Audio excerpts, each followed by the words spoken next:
So today we're going to be making one of these really fun candy corn pot holders. These are really cute, teeny tiny little patchwork. These are 1-inch finished squares, and we're going to show you how to do that with the least amount of fuss. I learned this trick from Elizabeth at Au Francone, and it's really handy for little tiny patchwork that looks perfect. So let's set that aside and we're going to just get started. We're going to need a glue stick and we're going to need a little piece of interfacing. My interfacing has a grid on it. That's not required, but it is handy if you are working. So we are going to use our glue stick. I just use this washable school glue.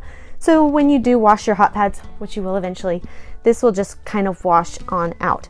So we're going to start by putting just a little smear on the wrong side of your fabric, and then we're going to put it right here.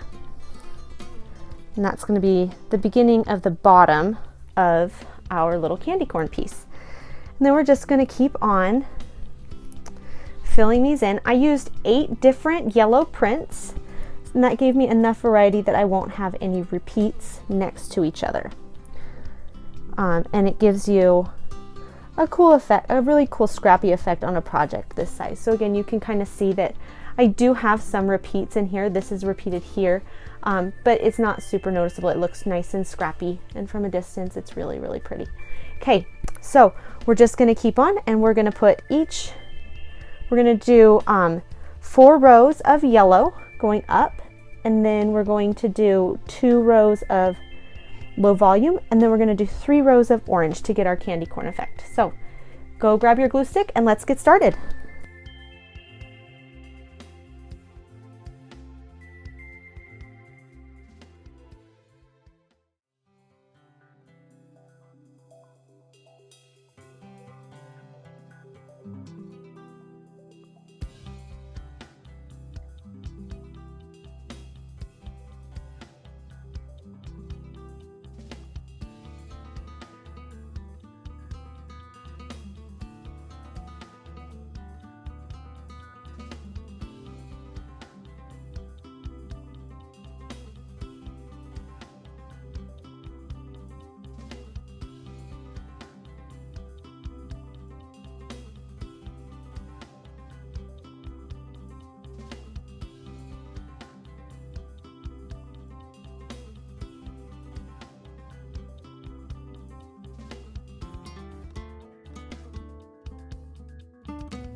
Okay, so now we're sitting at our sewing machine and we're going to sew all of this together in rows, but we don't have to do it like itty bitty patchwork. We're just going to fold this row over with the interfacing and making sure that we've got the end of all of our fabric right there. You can kind of see through it, so just kind of line it up and maybe press it just a little bit so that it stays flat.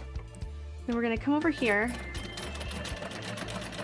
back stitch, and then just sew straight up.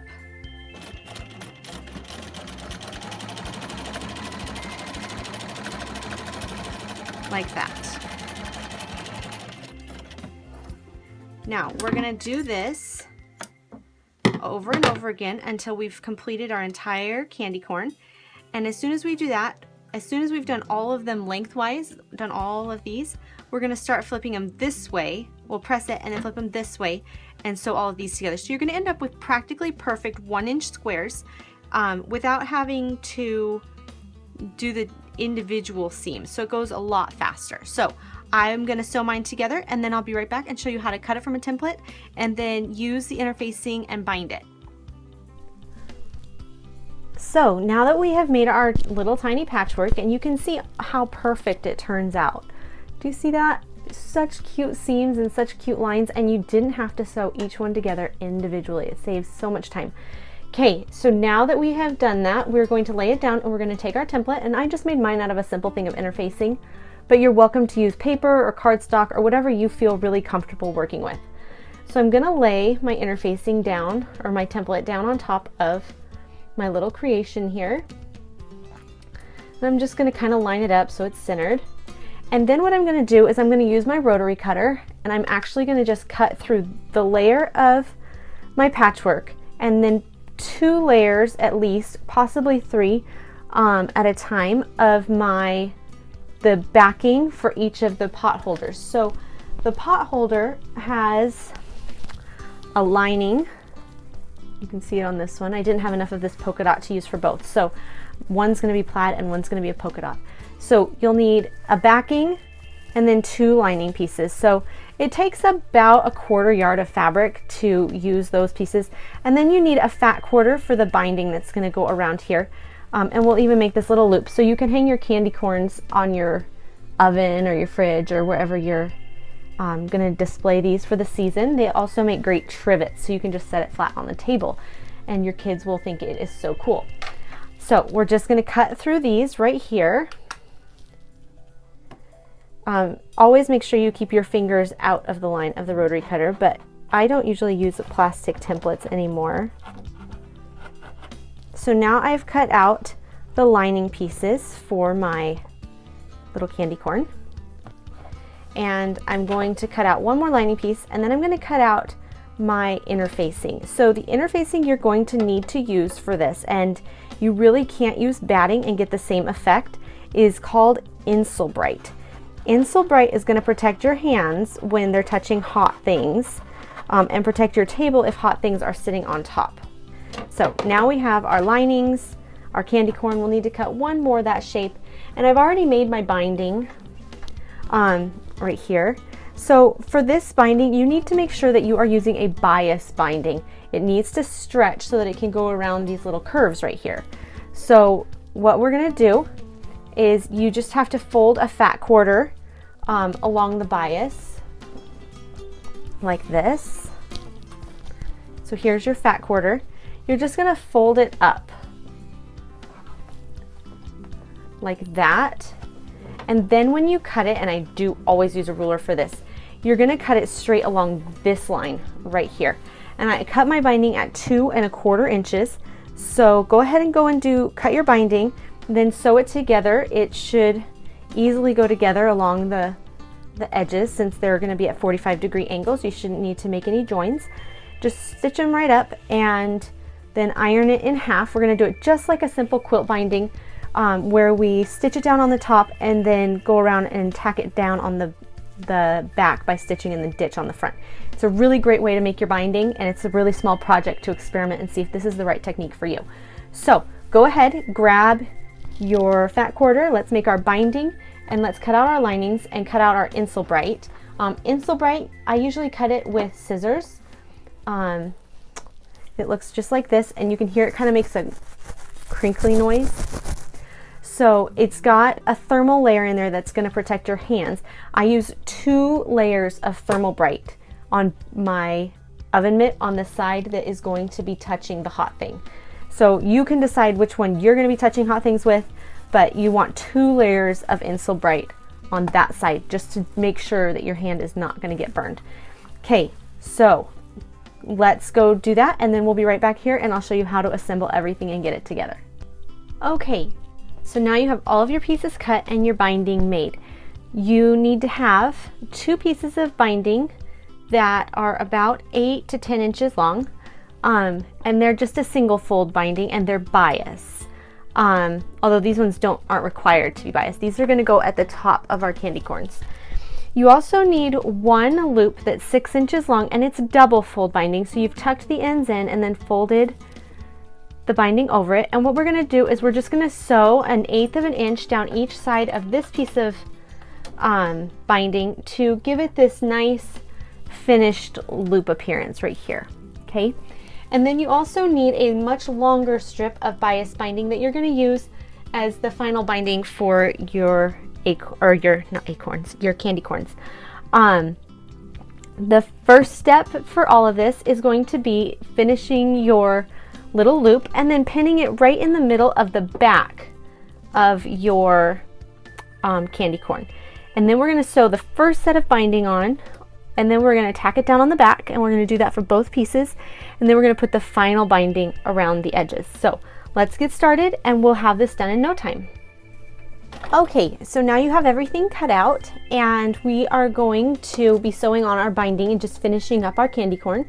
So I am using a binding technique that I am very passionate about, and it is totally fine if you have your own, but I find that this gives me the cleanest possible finish for my projects. I love, love, love the look of hand binding, but I, A, don't have the hands for it anymore, and B, don't have the time for it anymore. So this gives you the look on the front. If you look up close, this is going to give you the look of hand binding on the front. You can't see where you stitched, which is what I love about it. It looks just perfectly finished, almost magical.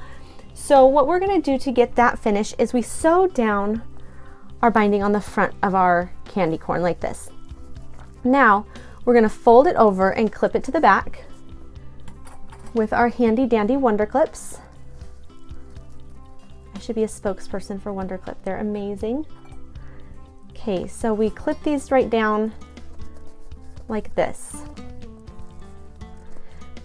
And again, I love this technique. I know a lot of people do the reverse of this, and they actually stitch it down so that you can see the stitching on the front. I personally don't love that look, but it is really a personal thing. So here we go. We're gonna stick it under our foot. I don't use a special walking foot or anything like that. And I just go kind of slow, and I stitch right there in the ditch, just like that. And try and use a thread that matches the binding, because I find it's much more likely that I will stitch up onto the binding than that I will stitch anywhere on the quilt. So there we go, we're just going slow.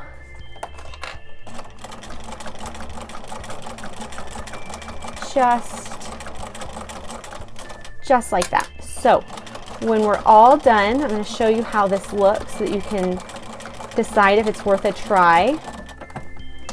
Okay.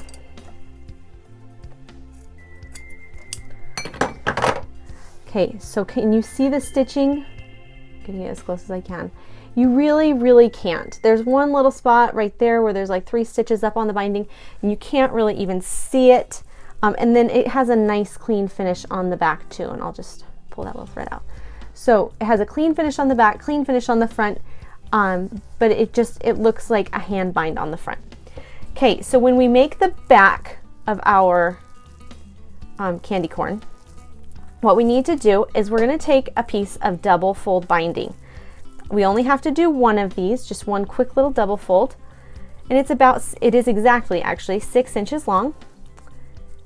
And then what we're going to do is we're going to layer our pieces. We're going to put these together just like that. I'll have some threads that I need to trim in the end. Just like that. And then we're going to pin it right in the middle. You can eyeball it, or you can fold it and get a precise measurement. I'm going to just eyeball this because I'm pretty sure that's the middle. Okay. So now we're going to get one more piece of single fold binding like this. We're going to lay it down on top. And now you're going to stitch through all the layers, making sure you catch all of them. Just like that. I use a 1/4 inch seam allowance, and I use 2 1/4 inch binding. For more details about how exactly you need to do the binding, please click the link below where you're going to find a free pattern.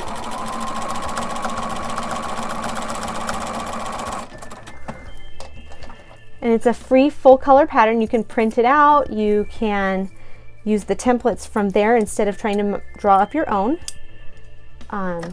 It's full color, lots of extra details there. So now that you've done that, you're just going to repeat your steps from before where you fold this over. But because you sewed it into the binding, now it can hang just like that. Okay, so I'm going to stitch down this binding, and when I'm done, we're going to put the binding on the entire candy corn, and then it'll be ready to use.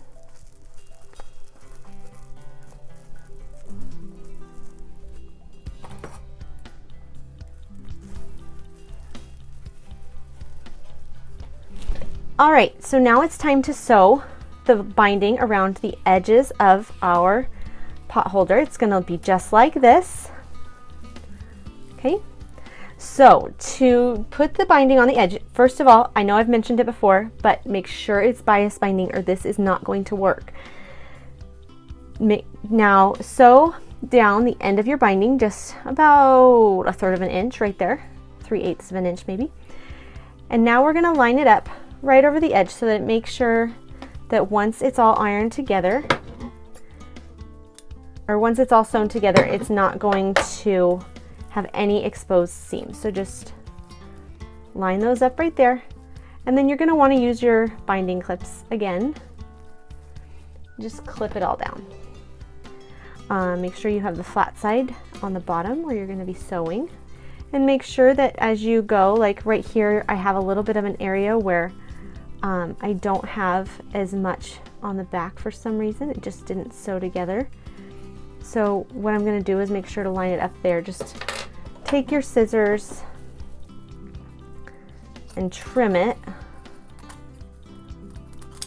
so that you'll know exactly how to get everything together. Okay, just like that. Okay, now we're going to clip them. It'd be really sad to sew it all together and then realize that there was exposed batting. So the cool part about bias binding, and the reason it's such a big deal here, is we're going to be following this curve like this. And really, this is a pretty beginner technique. If you haven't done it before, bias binding is fantastic and makes you look really professional when you do curves like this. So just kind of make sure it's all together.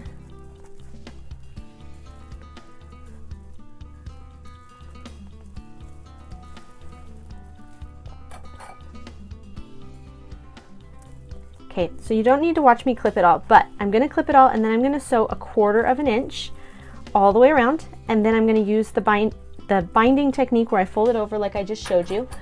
I am going to show you this corner really fast because it's almost 45 degrees, so you're just going to fold it backwards like this and fold it over like that. So when you're sewing it, sew this piece first right here and then stop, and then go back and fold this and then sew it down like this, clipping again and sewing it down. So follow me and follow along, and we will have a finished hot pad with candy corn for a display or for a trivet or to just sit on your table and look cute. You'll find this, you'll be finished with this in about 5 minutes.